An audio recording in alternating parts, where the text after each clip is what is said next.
वही हुआ जिसका डर था। ग्लोबल वार्मिंग का नुकसान अब बराह रास्त पाकिस्तान को होने लगा है।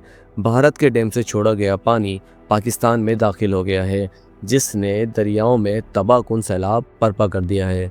दरियाए सतलज, दरियाए रावी और दरियाए चनाब पर हाई फ्लड अलर्ट जारी। नशीबी इलाके तेजी से डूबने लगे हैं। दरियाए चनाब का बहाव 10 लाख क्यूसिक फी सेकंड से ऊपर है। कसूर, सियालकोट और करतारपुर के देहात पानी में घिर चुके हैं। दरिया रावी का पानी भी बुलंदीन सतह पर है। लाहौर और गिरदनवा में सैलाबी पानी दाखिल होने का खदशा है। फौज और रेस्क्यू 1112 हज़ारों अफराद को महफूज मकामात पर मुंतकिल कर रहे हैं।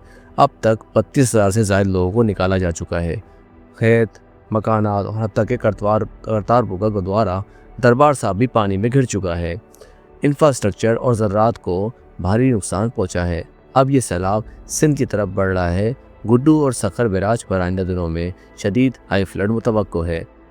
NDMA national disaster management authority ने खबरदार किया है कि दरियाओं के किनारों से दूर रहें, अपने और अपने प्यारों की जान बचाएं। अगर आप चाहते हैं कि ये पैगाम ज़्यादा से ज़्यादा लोगों को पहुँचे तो इस वीडियो को लाजमी शेयर करें, लाइक करें और महफूज रहें। शुक्रिया।